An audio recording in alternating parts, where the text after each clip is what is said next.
Who's the best space dog? Oh, где моя хорошая, хорошенькая моя, ты просто космическая. Eh? Who's the best hairy cosmonaut? It is indeed a lovely sunset, and it reminds me of the skies of Peru. I didn't? I never told you about the wonderful Sky City? Well, it was an extraordinary place, but one filled with dangers. Well, it might have been simple for you to cross it, but you were in a space capsule. I had to rely on my own 2 feet, my noshki. Feet which, I might add, had just crossed the interior, beaten the villain Toll, and helped inspire the Myank to a workers' revolution. Oh, that's all very easy for you to say, but your idea of civilized behavior is licking your own bottom in public. No. My adventures above the clouds were filled with untold dangers, death-defying escapes, and some really quite extraordinarily large Bielorybitsa. And it happened like this. Weeks had passed since I left Plutonia, and one evening, exhausted, I simply fell asleep at the foot of a strange windmill. And when I awoke, well, that thought didn't cross my mind. I was exhausted after all. This is besides the point, my nosy canine friend. What matters is this. When I awoke, the windmill and the ground around it had been carried high into the air. What magic was this? Что за магия? As unlikely, perhaps, as a suitcase-sized dog orbiting the center of the Earth for many years. Quite.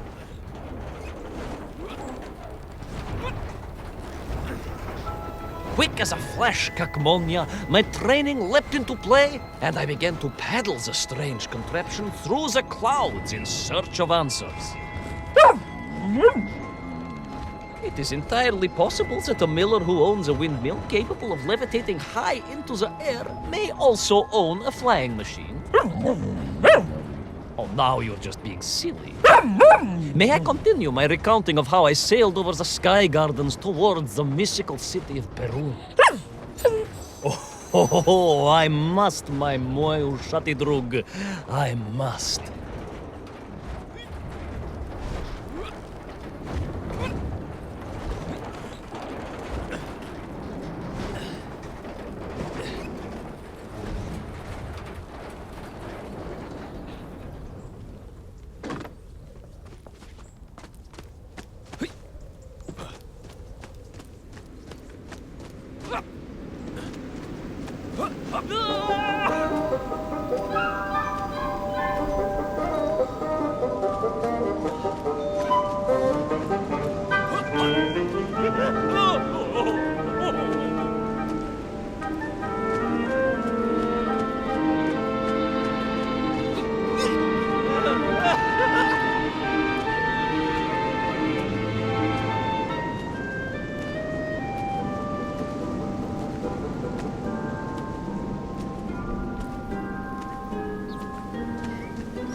What powerful emanations! What mighty gusts!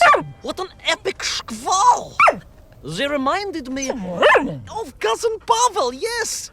But whereas his rearward zephyrs could curdle milk and tarnish the teaspoons, these magical wafts only serve to carry me aloft and onwards.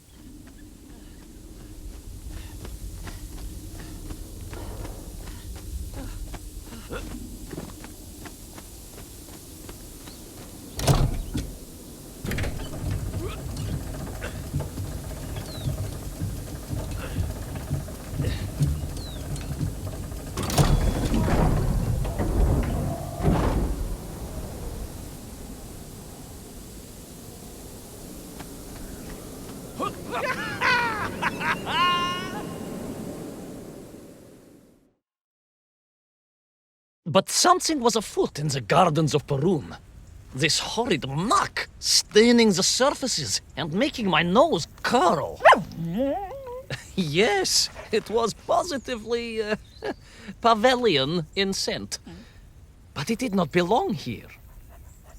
I think I once told you of Auntie Masha's passionate encounter in a cable car with the manganese entrepreneur from Chiatura. Now, Auntie Masha told me that there was a disagreeable stain and smell all around those factories and smelting works. Our industry is not without its dangers. Could it be that the once bucolic gardens of Perun were being corrupted by unchecked pollution? After all, science is a double-edged sword, my bristly confidant. Consider Zemichov. Of course. I apologize. Прошу прощения. Two-headed dogs is perhaps a rather insensitive analogy, but not without justification in this instance. I have seen the blemished lands around Norilsk, but I could not believe that I would find such pollution here.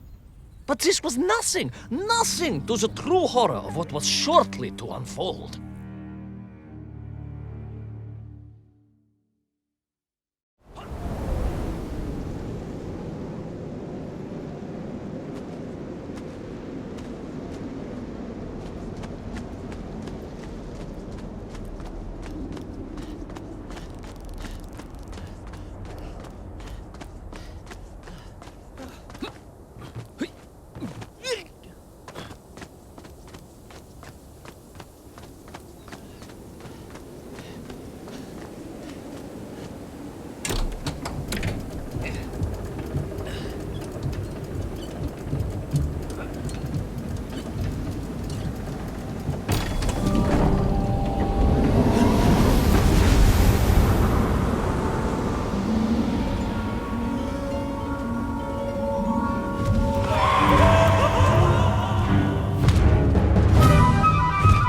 That terrible, straszная machina, spewing its poison into the air, had created a monstrous thing. A being. A malignant spoiler of the noble and pure. And it had taken on the form of its prey. Well, of course. No, конечно, I was the prey. The citizens of Perun had clearly long since fled the evilly sentient smog, but I inadvertently wandered into its lair. Oh, I know. Misfortune seemed to dog me. Oh, sorry, I do apologize. To follow my every footstep. But no time to ponder, no time to bemoan the hand that fate had dealt me. No, all that was on my mind was escape, конечно.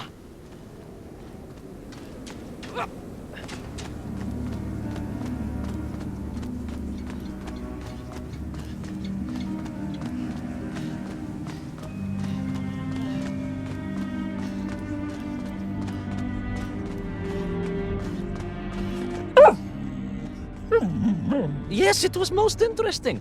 The windmill seemed to be from an earlier age. Perhaps this was a devastating warning of the destructive power of unfettered industrialization. I most certainly had not forgotten about the windmills. I did not get carried away. You are missing the point. Perhaps because you are only a small dog. Oh, a brilliant, brave, spacefaring dog, of course, but a small Sabashka nonetheless. If you perhaps listened more and interrupted less, I am just getting to the explanation of the windmills.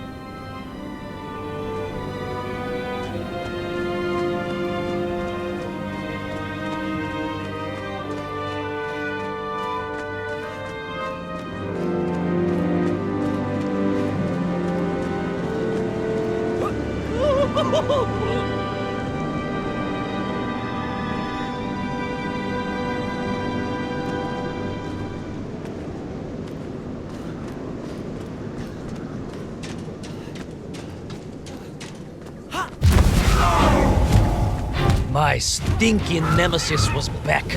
But more interesting was the change in the city. The windmills were fading out, clearly obsoleted, mothballed, relics. Instead, a sense of an obsession with power was apparent. Vast engines, terrible machines, ever hungry and reliant on the rabid...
Of course, you never had much of a chance to travel.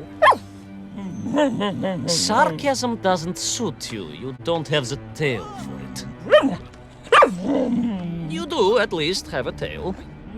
Mind you, family gossip maintained that so did Uncle Rabliem, although it was apparently little more than a stub, and a source of considerable discomfort and social anxiety for him.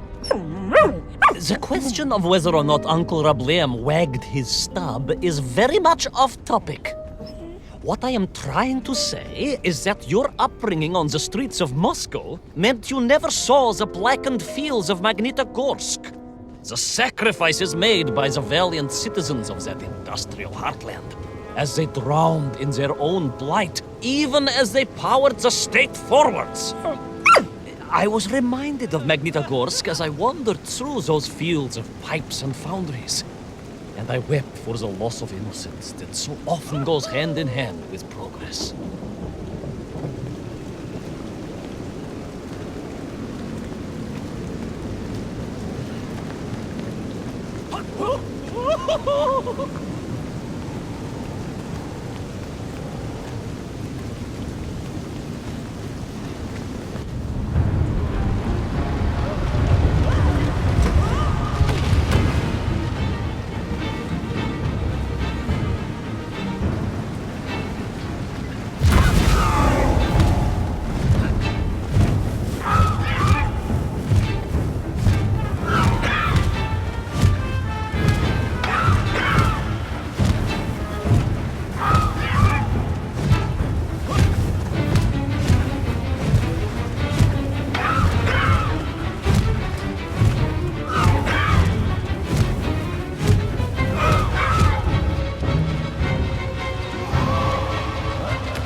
Indeed!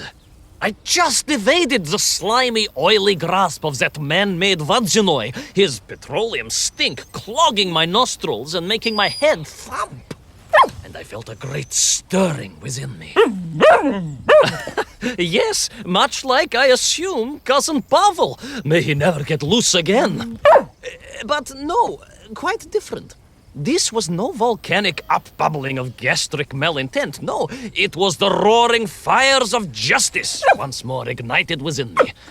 I felt a swell of patriotic fervor and knew the hand of destiny had fallen on me once more. Yes, what a hand it was! I could not see this great wonder sink into an abyss of poison and bile.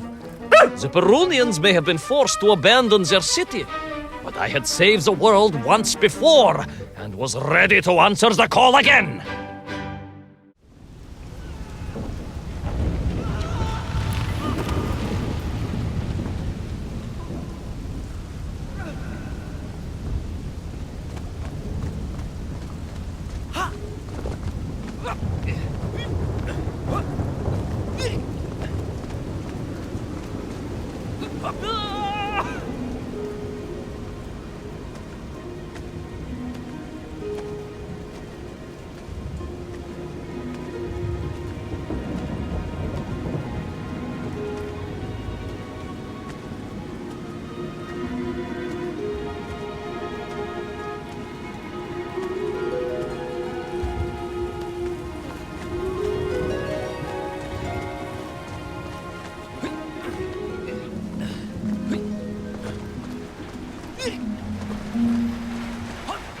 What strange metal Bielaribitsa clearly designed to swim through the air?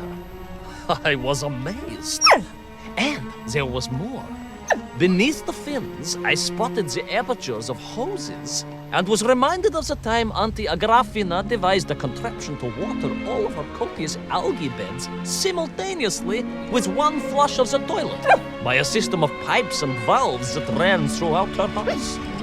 Можно так сказать, in a manner of speaking, yes.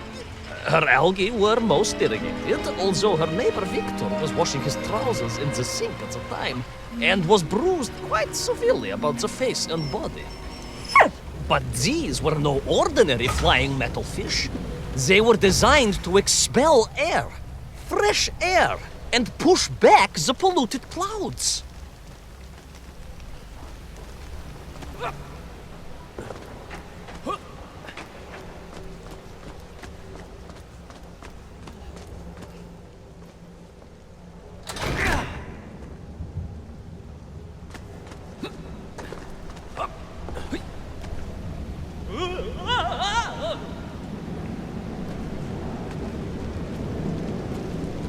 There is, of course, a fine tradition of looking to nature to solve problems of a scientific or military persuasion.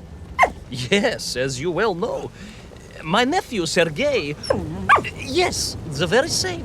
Poor lad with his dermatological eruptions. Well, Sergei was stationed recently at Kazachya Buchta, where dolphins... dolphins were being trained as brilliant aquatic agents of socialism. Why not then be inspired by marine life? Why, there is a fish, I have heard, that can shoot jets of water from beneath the surface to knock its prey off little tiny twigs and into its mouth. If you were to tell the average mushroom sheriff that a dog would orbit the earth, I suspect you would receive a similarly sneering response. No, that is because you are a small, hairy hound of uncertain parentage. I, on the other hand, am a cosmonaut, the product of many months of training, and I realized the answer to pollution was here all along. The Peronians, tragically, had simply never had time to finish their fleet. If only I could find a working, flying fish. If only. If only. Yes. If only.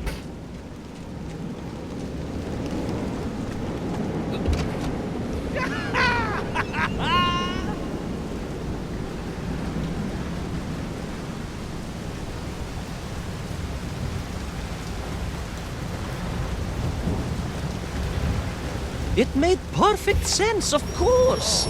The poisonous Duchata that engulfed Berun was like a nasty cold. And you know what to do with a cold to rid yourself of it. You may not get colds, but nor can you operate pea-shelling machinery. So don't get ideas above your station. We humans, on the other hand, may produce up to 16 million perfectly unshelled peas in an average shift. But we are martyrs to our sinuses. But to clear them, aha! These are remedies we Russians have been perfecting over the long centuries of harsh winters. Onions. A quick snifter of onion oil will clear your head faster than a Pragviev can clear a hypothetical minefield. Yes, if I could find a functional fish, I would become that onion.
Close.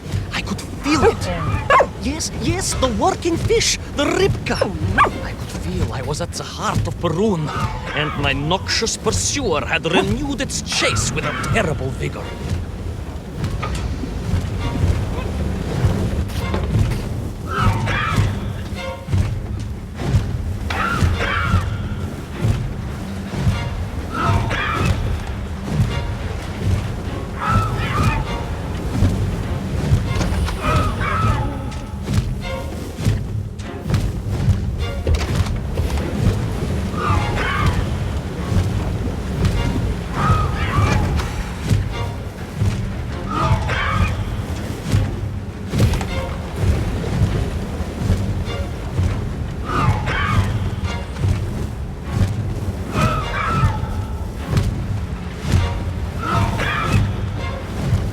Not far now. I just had to keep going, keep pushing. It's almost as if you knew, Pavel. Uncanny. Обалдеть.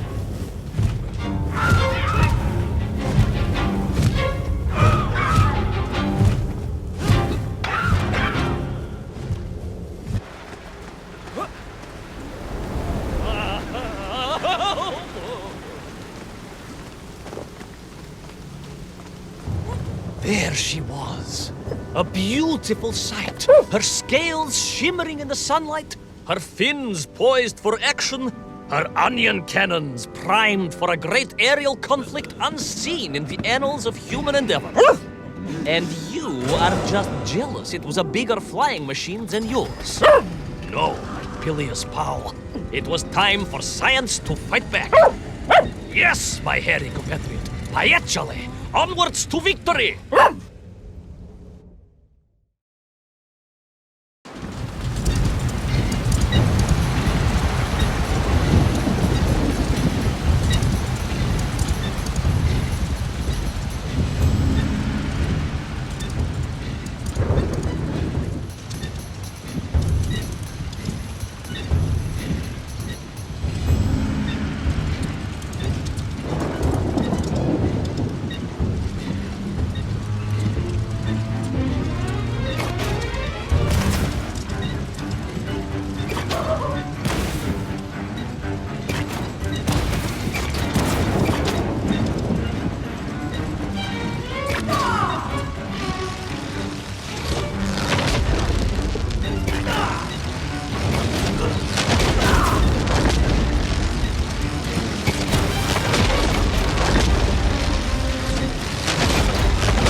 a miracle.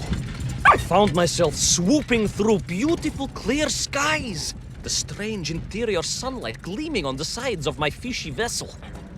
I heard birds clear their little throats and begin their wondrous gewalt, the wind gently humming on the fins. And then, all of a sudden, under it all, well, you see, in my hurry, it didn't even occur to me to check how much fuel was carried in the strange craft. With a horrible splutter, the engines choked and died. And suddenly we were plummeting downwards towards our doom. I did not. A simple mistake that many have made. Why, my Aunt Agrafina met her untimely demise being late for a fungal sculpting seminar and making exactly the same error.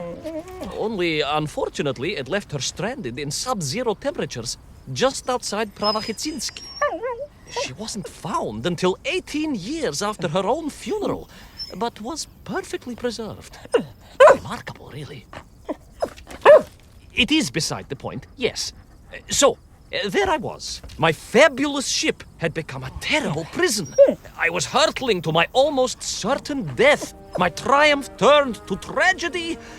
But then... Well, you know what happened next.